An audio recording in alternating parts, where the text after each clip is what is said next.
Tonight on First at 9. This Monday, the 8th of July 2024. Strikes and taxes. Over 200 trade unions initiate trade union action over unresolved salary discrepancies. Government refuses to increase taxes to provide increments to state workers. Truth and power. Draft bills for the Truth and Reconciliation Commission and National Land Commission ready to be tabled in Parliament, reveals the President. Maximum possible powers to be decentralised under the 13th Amendment. Dismissed. The Supreme Court dismisses the fundamental rights petition seeking to postpone the presidential election. ඔබේ විශ්වාසය දිනූ සෙන්සුරයින් දැන් ළඟමැති ෆාමසියෙන් ලබාගත හැක. මේ වෙලාවේ රනිල් තමයි. From Derana, this is Derana First at 9. Live from Studio 24 in Colombo. Good evening and welcome to tonight's edition of Derana First at 9. I'm Tarindu Mahendra and in your top story tonight. During a discussion chaired by President Ranil Wickremesinghe today, it was revealed that a salary increment for the state sector will not be possible this year as the current value-added tax rate would have to be raised to 21% to meet the demands of the public sector. This comes in a backdrop where a two-day nationwide trade union action has been launched by over 200 public sector trade unions over several unresolved issues, primarily concerning salaries. Meanwhile, several teacher principal trade unions as well as health sector trade unions are expected to join the strike action tomorrow. Over 200 public sector trade unions engaged in a two-day island-wide trade union action commencing today, demanding that the 25,000 rupee allowance given to executive-grade public service officers be provided to them as well. Accordingly, state officials across several sectors, including postal workers, surveyors, agricultural regulators, Grama officers, development officers and Samurdhi officers, participated in the trade union action today by calling in sick. Employees of the Department of Registration of Persons and the Department of Immigration and Emigration at Suhurupaya in Battaramulla also joined the ongoing trade union action. In the meantime, all Grama officers remained closed today owing to the trade union action currently in progress. Similarly, postal trade unions also joined the trade union action from midnight yesterday based on several demands, including employee vacancies. Despite the postal strike action, several post offices in certain parts of the country remained functional today. Meanwhile, in conjunction with the trade union action, a protest organised by leaders of public sector trade unions was held this afternoon in front of the Ministry of Public Administration and Management. However, several public sector officials reported to work today without participating in the trade union action. Against this backdrop, the Salon Teachers Union assured that they would join the trade union action tomorrow. All teachers, principals, teacher advisors and even Pirivan teachers will report in sick tomorrow. The practical examination of the ordinary level exam will commence tomorrow. We will attend the practical examinations tomorrow. However, we will withdraw from our duties within the school system by calling in sick. In the wake of the nationwide strike, the Ministry of Education issued a statement informing that all government schools across the island will function tomorrow as usual. Meanwhile, some health sector trade unions announced that they too will join the trade union action from 8 am to 12 noon tomorrow. However, a number of health trade unions revealed that they would not join the two-day strike action.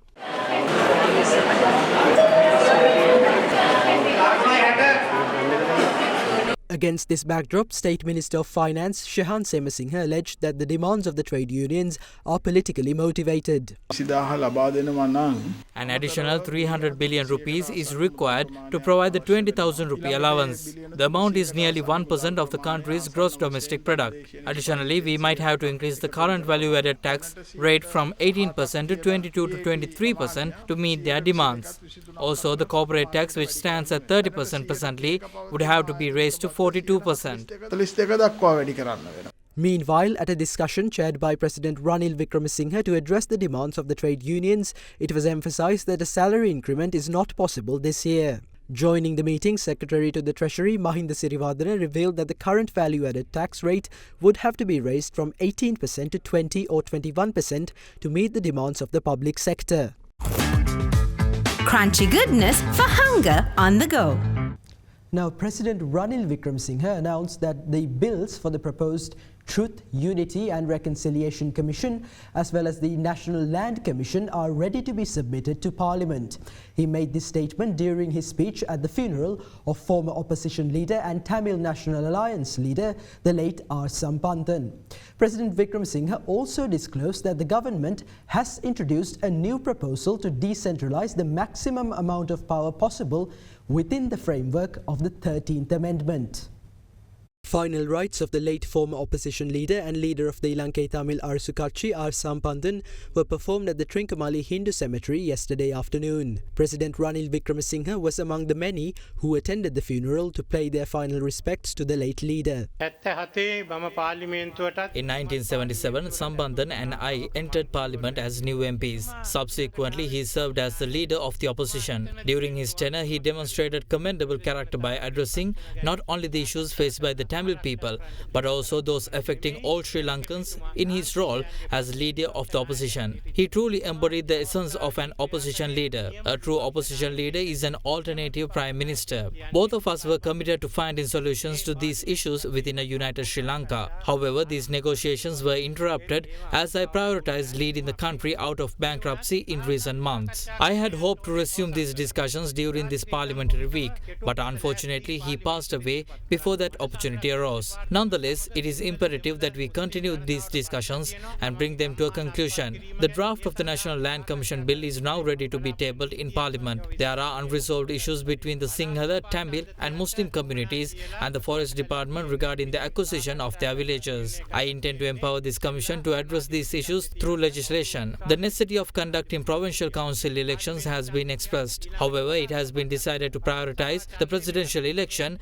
in spite of potential legal challenges. The presidential election will take place this year. The parliamentary elections will follow, with provincial council elections being held thereafter. Given the complexities of the new system, there have been requests to conduct the provincial council elections under the old system, which we have agreed upon. We have also agreed to ensure representation of women and youth and to allow parliamentarians to contest these elections while retaining their membership. Efforts are underway to implement the 13th Amendment, including negotiations with the Chief Minister, who now represent Parliament, to transfer various powers from the central government except for police powers, which will be discussed separately. Furthermore, the government has proposed a new initiative to decentralize the maximum possible amount of power within the framework of the 13th Amendment. Additionally, the report of the Nawaz Commission requires further discussion. The Foreign Minister has informed me that the draft bill for the Truth, Unity and Reconciliation Commission is ready for submission to Parliament. Let us advance these discussions and bring them to fruition. Now, the Supreme Court today dismissed the fundamental rights petition seeking to postpone the calling of a presidential election without consideration. During the course of the hearing, the Attorney General's Department informed the court that the incumbent president's term has been reduced from 6 to 5 years by the 19th Amendment. In the meantime, the intervening petitioners against the initial petition pointed out that the petitioner, C.D. Lenever, had filed a similar fundamental rights petition during the 2019 presidential election, which was dismissed by the Supreme Court. Following the consideration of the facts, the 5-member judge bench dismissed the petition in the absence of a reasonable basis for further consideration and ordered the petitioner to pay a court fee of 100,000 rupees for wasting the court's time. On the 3rd of March, a fundamental rights petition was filed before the Supreme Court by an entrepreneur named C.D. Lenever, pointing out an ambiguity regarding the president's tenure under the 19th Amendment. The petitioner pointed out that as per Article 82 of the Constitution, the government has failed to pass the amendment introduced to Article 32 due to their failure to refer the matter to a referendum, thereby creating uncertainty as to whether the president's term of office will end in 5 or 6 years. As such, the petitioner requested that the Supreme Court issue an interim order preventing the calling of a presidential election until the court delivers its interpretation on the date of the presidential polls. Against this backdrop, several parties filed interim petitions requesting the Supreme Court to quash the petition seeking an order preventing the calling of a presidential election. The parties who filed interim petitions include General Secretary of the Samagi Jana Balawegaya, Ranjit Madduma Bandara, parliamentarians of the National People's Power, Vijit Herath and Dr. Harini Amarasuriya, Eranga Gunasekara of the Socialist Youth Union, and former convener of the Inter-University Students' Federation, Wasanta Mudalige. The intervening petitioner stated that the initial petitioner, who wants the presidential election to be postponed, is trying to mislead the court by presenting false information. Taking this situation into account, Chief Justice Jayanta Jayasuriya appointed a 5-member judge bench chaired by himself and comprising Justices Vijit Malalgoda, Murdu Fernando, Preeti Padman Surasena and S. Ture Raja to hear the petitions. In the meantime, the Bar Association of Sri Lanka also filed an interim petition against the Fundamental Rights Petition, in which the association sought a court order dismissing the relevant petition without taking it up for consideration. Against this backdrop, the initial Fundamental Rights Petition as well as the subsequent intervening petitions against it were taken up for hearing before the 5-member judge bench today. During the hearing, Deputy Solicitor General Kanishka De Silva, appearing on behalf of the Acting Attorney General, informed the Supreme Court that according to the current constitution, the tenure of the President is 5 years. She added that preliminary objections would be raised seeking the dismissal of the petition. Councillors appearing on behalf of the intervening petitioners pointed out that as per the provisions of the Constitution, only a lower court has the authority to request an interpretation from the Supreme Court regarding an ambiguity in the Constitution, and as such, the Fundamental Rights Petition had no legal basis. They also highlighted that the petitioner had filed a similar petition during the 2019 presidential election, which was dismissed by the Supreme Court. Following the consideration of the facts, Chief Justice Jayanta Jayasuriya, delivering the court's verdict, stated that there was no reasonable basis for further consideration of the Fundamental Rights Petition and that as such it would be dismissed by the court. Additionally, the court ordered the petitioner to pay a court fee of 100,000 rupees within a month's time for wasting the court's time. Horizon Campus 2024 intake. Register now. Now, Samagi Jana Balawegaya MP Harshana Rajakaruna says that 2 opposition MPs are expected to join the government in anticipation of personal benefits as the elections approach. Meanwhile, National People's Power member KD Lalkantha says that if NPP leader Anurukumara Dissanayake wins the upcoming presidential election, the parliament will be dissolved within 24 hours. With that, let's take a look at today's developments in the political arena. We shouldn't be hypocritical. As Sri Lankans, we should admire what he has done when others fled without accepting responsibility. This is our country. We are the ones who will benefit if the country develops or suffer if it collapses. I will act with this country and its people in mind.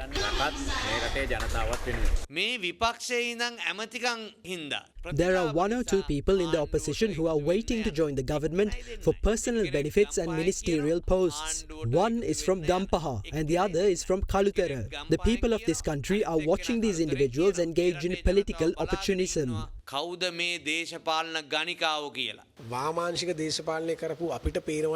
As politicians representing the left wing, we realize that President Ranil Wickremesinghe provided the right leadership during a crisis. I believe most of the votes won by the SJB and Sajith Premadasa previously belonged to President Wickremesinghe. Now those voters have united to support the president because they believe only he can provide the necessary leadership. Others fled during the crisis.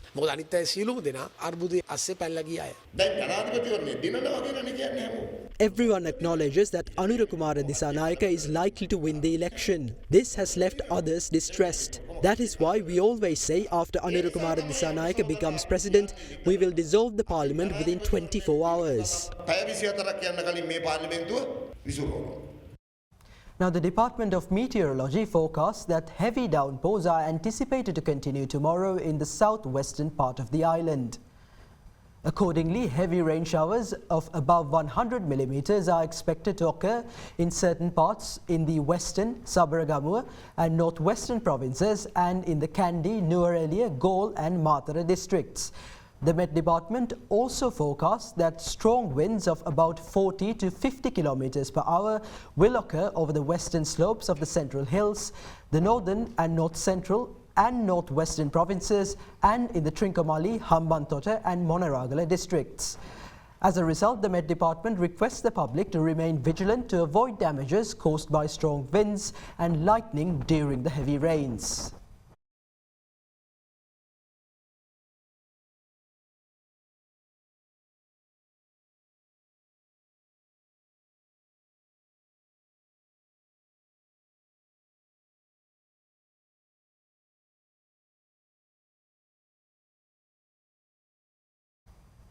Now, opposition leader Sajith Premadasa announced that an international donor conference will be held for the entire country with a specific focus on uplifting the people of the North and the East. Speaking at the 297th edition of the Sakwala program in Mannar, he emphasized his commitment to safeguarding the future of the country's 4.1 million students, irrespective of their religion or cultural background. The 297th edition of the Sakwala program was held at St. Joseph's College in Mannar under the patronage of opposition leader Sajith Premadasa.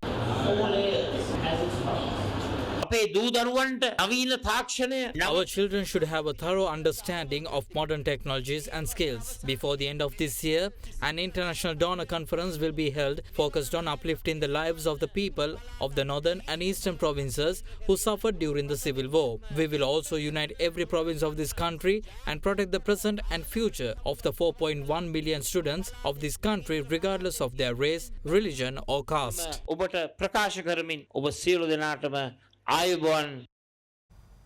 Now, a shooting which occurred at a salon in the Aturugiri area this morning claimed the lives of two people, including businessman Surendra Vasanta Pereira, also known as Club Vasanta. Police revealed that the popular singer K. Sujiva was among the injured and added that she is currently in a stable condition. Meanwhile, the vehicle used in the shooting has been recovered by police while abandoned in the Koratota area in Kaduwela. The incident occurred when two assailants who arrived in a white car entered a beauty salon and opened fire at several people inside the premises using two T-56 assault rifles.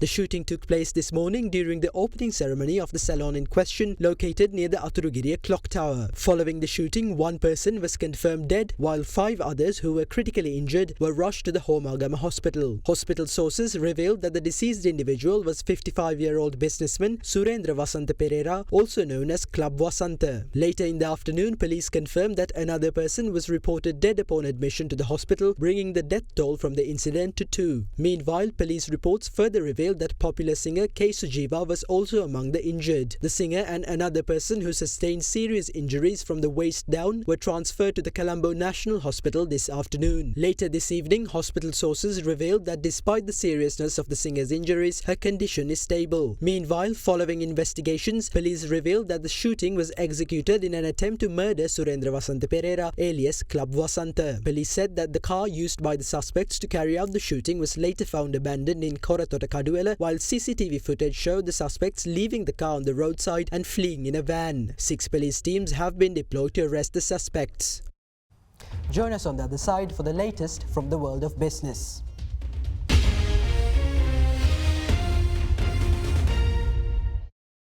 Star Dishwasher Dali Tel Indul Pahasuwen Sede. Star Dishwasher Magic Tub එක. Crunchy goodness for hunger on the go.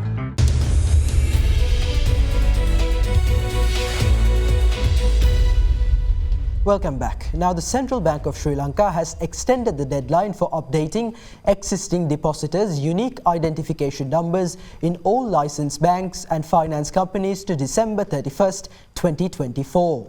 Originally effective from October 1st, 2022, the CBSL mandated all licensed banks and finance companies to record unique identification numbers for depositors when opening or maintaining deposit accounts and to update these for existing depositors.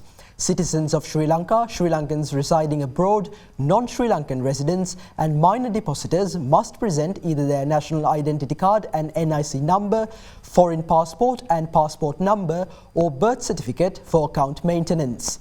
Companies, non-governmental organizations, state-owned enterprises, clubs, associations and societies must provide their registration certificate and registration number. The CBSL emphasised that failure to comply with these requirements may cause delays and inconveniences for depositors seeking compensation under the Sri Lanka Deposit Insurance Scheme in case of a bank or finance company's licence cancellation.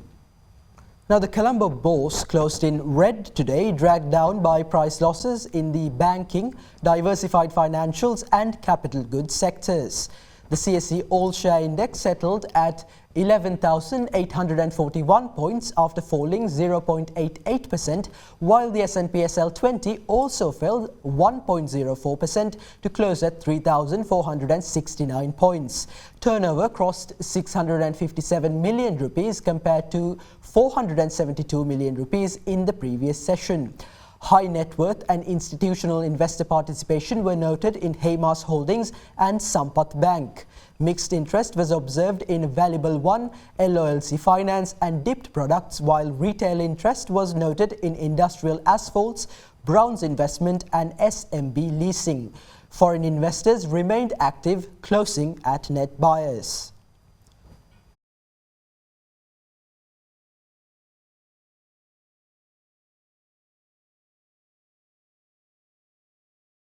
Now, senior analyst of Capital Alliance, Dilushka Dimel, joins us now with a few thoughts to round off our Markets in View segment for the week.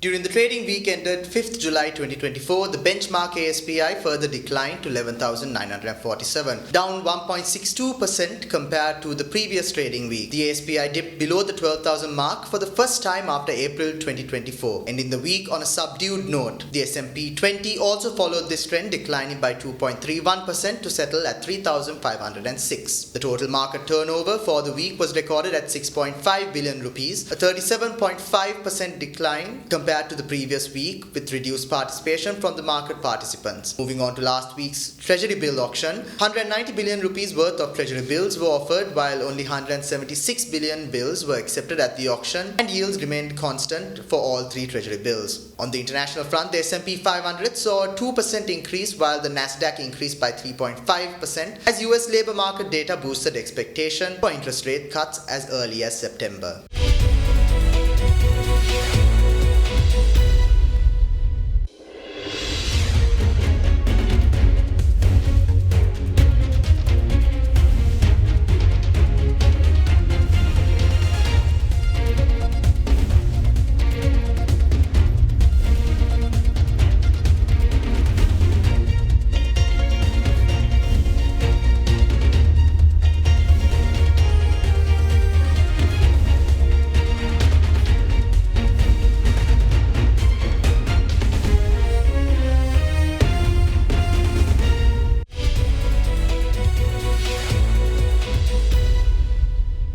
Now let's take a look at some corporate news in brief.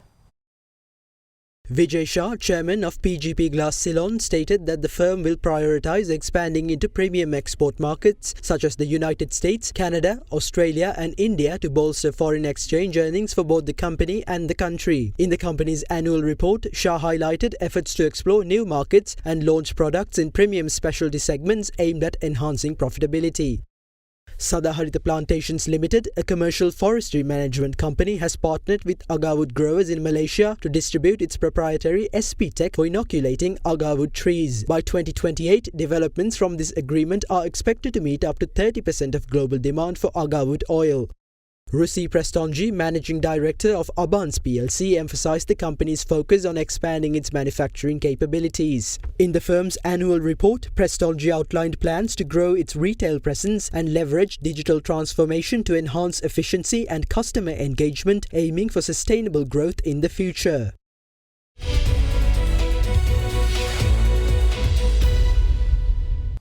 And with that, we wrap up tonight's edition of First at 9. We'll join you tomorrow at the same time. Thank you and have a good night.